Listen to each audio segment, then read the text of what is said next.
विरोध किया। जगह जगह विरोध शुरू हो गए। 1857 तक इन विरोधों ने एक क्रांति का रूप ले लिया।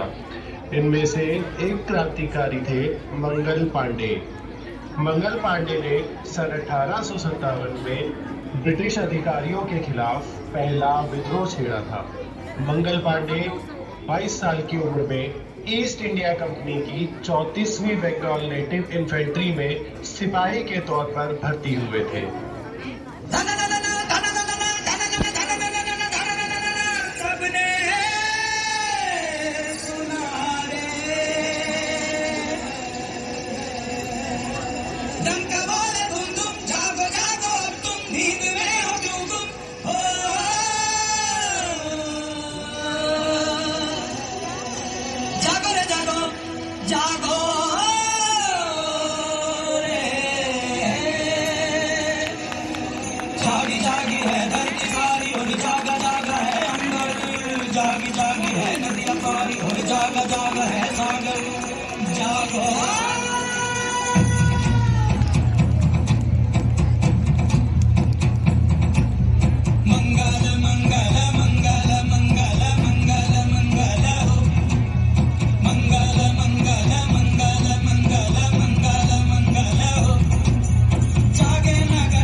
का प्रयोग करते थे, जिसमें गाय और सूअर की चर्बी से बना ग्रीस प्रयोग किया जाता था, जो हिंदुओं और मुस्लिमों की धार्मिक आस्था को ठेस पहुंचा रही थी।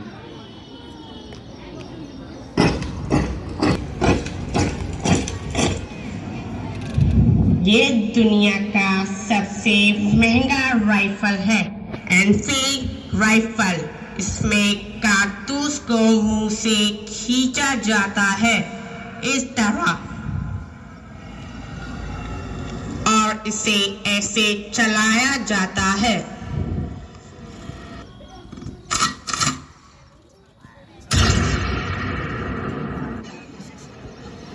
Hey you, come here. जी सर। इसे मुंह से खींचकर सबको दिखाओ। सर, मैं एक ब्राह्मण परिवार से हूँ और इस कारतूस में पशु की चर्बी का ग्रीस लगा है, और जो मेरे धर्म के खिलाफ है इसे मैं नहीं छूंगा। You bloody Indians!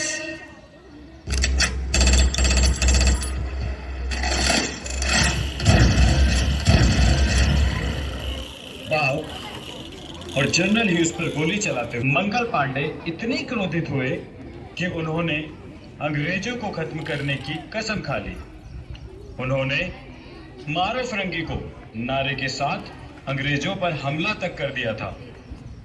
Mangal Pandey का यह प्रयास व्यर्थ नहीं गया। बैरकपुर से मेरठ, दिल्ली, कानपुर और लखनऊ तक सिपाही विद्रोह शुरू हो गया। मंगल पांडे के इस विद्रोह के लिए उन्हें जेल में डाल दिया गया। और मौत की सजा सुनाई गई। 18 अप्रैल 1857 का दिन मंगल पांडे को फांसी के लिए निश्चित किया गया था। जेल में बंद रहते हुए भी मंगल पांडे का प्रभाव इतना था कि जगह जगह अंग्रेजी सत्ता के खिलाफ विद्रोह छिड़ गया। इस विद्रोह को शांत करने के लिए तय की गई तारीख से 10 दिन पहले उन्हें 8 अप्रैल 1857 को फांसी दे दी गई। मंगल पांडे पहले क्रांतिकारी थे जिन्होंने अंग्रेजों के खिलाफ पहला विद्रोह छेड़ा और भारतीयों के मन में भी विद्रोह की चिंगारी को भड़काया, और इस तरह ये चिंगारी पूरे भारत में फैल गई।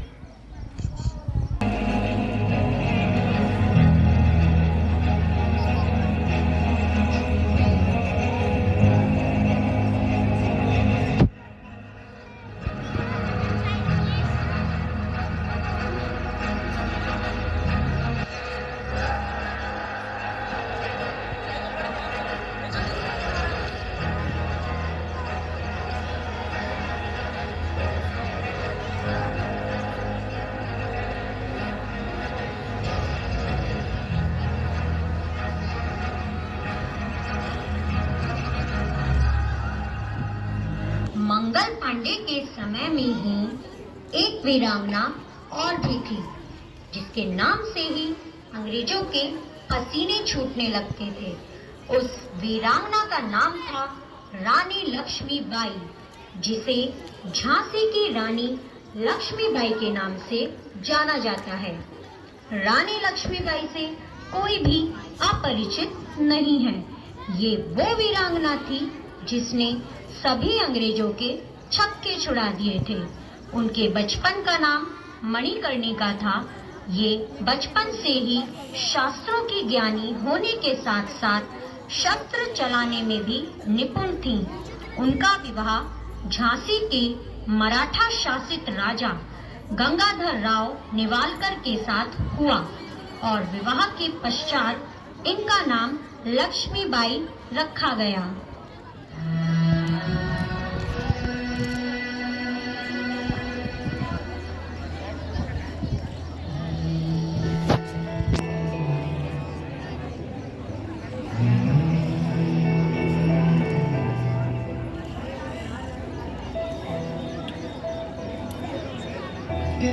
तिनका था हमने सवारा,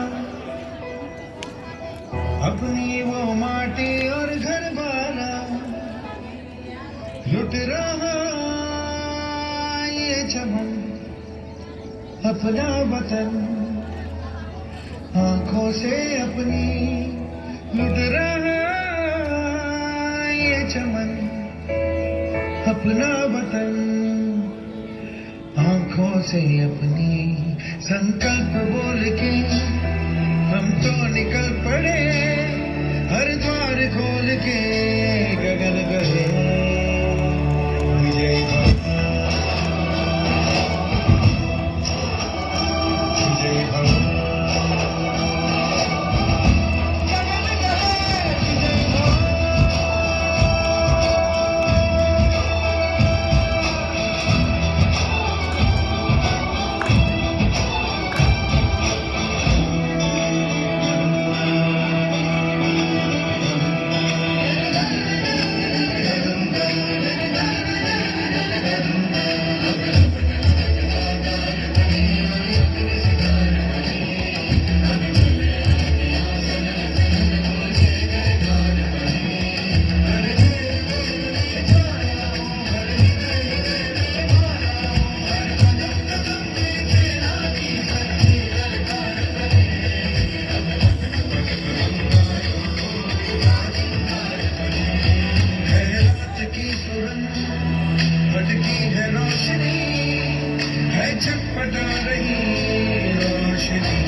शासकों की स्वयं की कोई संतान नहीं होती थी, उनकी गोद ली हुई संतान सिंहासन के लिए मान्य नहीं होती थी।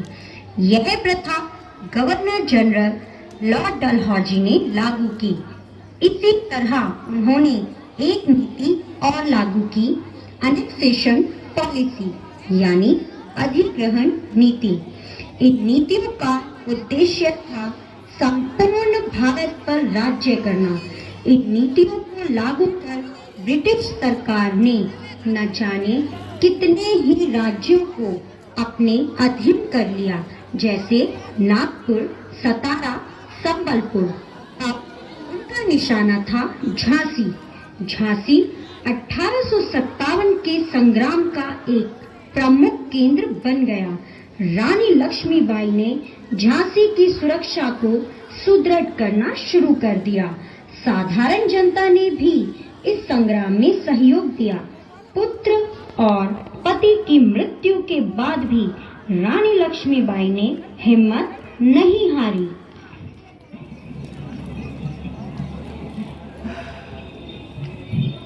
कहिए डलहौजी, यहाँ कैसे आना हुआ? ये क्या है?